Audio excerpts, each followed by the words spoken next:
Terima kasih Datuk Yang di-Pertua. Soalan saya nombor 6. Sila Menteri Perusahaan dan Peladangan Komoditi menjawab timbalannya. Sila. Terima kasih Tuan Yang di-Pertua, terima kasih Yang Berhormat. Peruntukan daripada kutipan dana disalurkan kepada MPOGCF pada setiap suku tahun.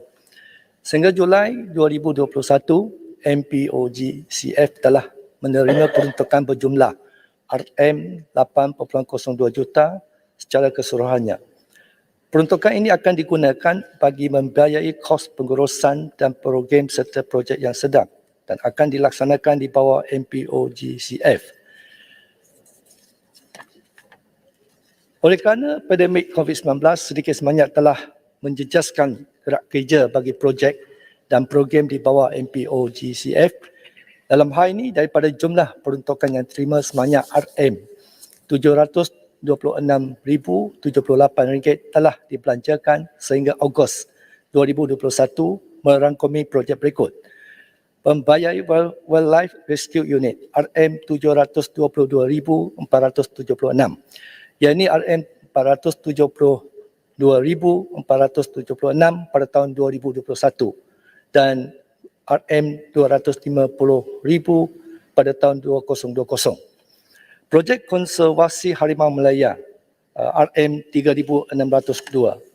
Perbelanjaan bagi projek-projek lain dijangka akan lebih banyak dibuat mengikut pencapaian dan kemajuan projek dari semasa ke semasa selaras dengan kebenaran pergerakan yang telah diberikan oleh kerajaan. Selain program dan projek di bawah MPOGCF sejak ia ditumbuhkan adalah seperti berikut. Program penanaman sejuta pokok RM2.26 juta. Program konservasi harimau Malaya 3 juta dalam 5 tahun. Elephant grass planting RM483,120. Pembiayaan Welfare Rescue Unit RM945,000 dalam 3 tahun. Borneo orangutan dan Borneo elephant populasi survey RM1.5 juta. WRU MPOGCF Coffee Table Books RM150,000. Penanaman semula pokok hutan di Putrajaya 2 juta. Penanaman semula pokok hutan di Melaka 420,000. Projek perhutanan semula Central Forest Spy CFC Kelantan 2.85 juta. Projek penanaman dan pemulihan pokok di Taman Botanik Kuala Terengganu 1.2 juta.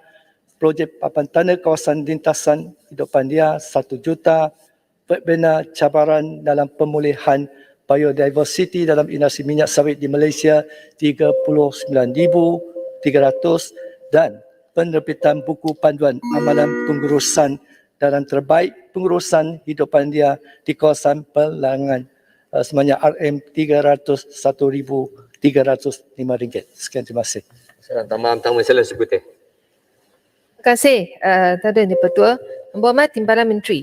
Tujuan utama wujudkan MPOGCF pada waktu bila saya pegang jawatan menteri adalah untuk menunjukkan kepada seluruh dunia di mana industri sawit ataupun penanaman pokok sawit ia boleh wujud bersama dengan pemulihan hutan, penanaman pokok jenis hutan, konservasi dan sebagainya.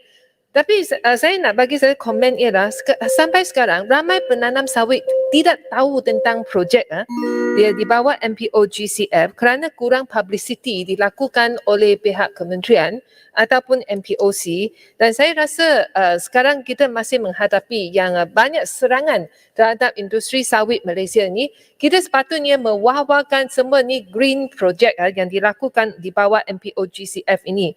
Adakah kementerian akan menjemput pakar konservasi key conservation experts dari ataupun NGO di dalam ataupun di luar negara untuk bekerjasama dengan pihak kementerian ataupun MPOGCF dalam segala usaha projek konservasi ini dan penanaman pokok ini, supaya apa yang dilakukan oleh kementerian dan juga di bawah MPOGCF boleh disampaikan mereka akan jadikan saksi kepada industri sawit Malaysia yang mana kita memang menuju ke arah untuk penanaman pokok dan juga menjaga haiwan liar di negara kita ini. Saya rasa yang usaha publicity secara meluaskan ini dalam usaha ini masih kita belum nampak kerana malah orang yang tanam pokok sawit, industri penanaman sawit di negara kita ni masih kurang tahu tentang projek ni. Terima kasih, Cik Putih. Jala Timbalan Menteri. Terima kasih Yang Berhormat.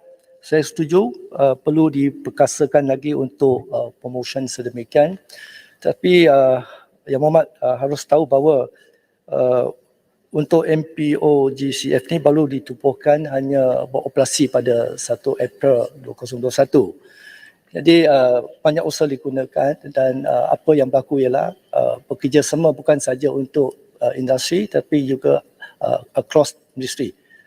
Mesti kementerian-kementerian lain, contoh bagaimana untuk bantu dalam yang dikatakan bagi peruntukan yang saya katakan tadi 3 juta untuk pemulihan harimau Malaya antara kisah agensi kerajaan MPOB. Jadi saya setujulah. Saya ambil maklum bahawa pandangan itu dan kami akan memperkasakan supaya promotion ataupun promosi tersebut boleh dikerjasama bukan saja dalam negeri, dalam negara tetapi juga luar negara supaya expert datang untuk bantu kita membuat apa yang mencapai matlamat yang telah ditetapkan oleh kementerian. Sekian, terima kasih. Terima kasih, Timbalan Menteri. Soalan tambahan kedua, Yang Berhormat Pontian. Terima kasih. Kerana Saya berdiri agak awal tadi. Terima kasih. Masalah kita ialah mengenai deforestation ataupun penggondolan hutan.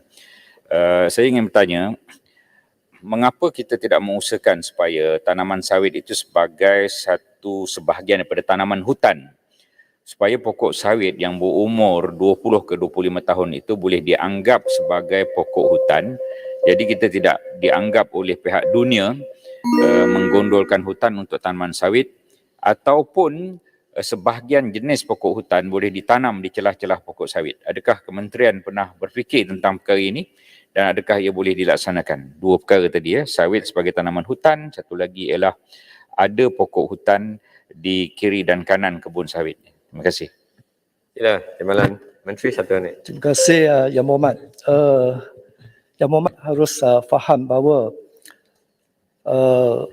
tanaman atau industri sawit ini kalau kita melihat bahawa mengapa kita adakan pelbagai promotion dan bagaimana kita untuk membantu kepada industri, terutama kita ada hadapi masalah terutama daripada anti minyak sawit di Eropah. Jadi kita mempunyai mengapa ada CJ MSPO. Salah satu MSPO ialah untuk memberikan kualiti untuk satu standard yang boleh diterima pakai oleh seluruh negara. Dan satu syarat ialah kita tidak akan boleh tanam sawit di perhutanan kekal yang di bawah Jabatan Perhutanan.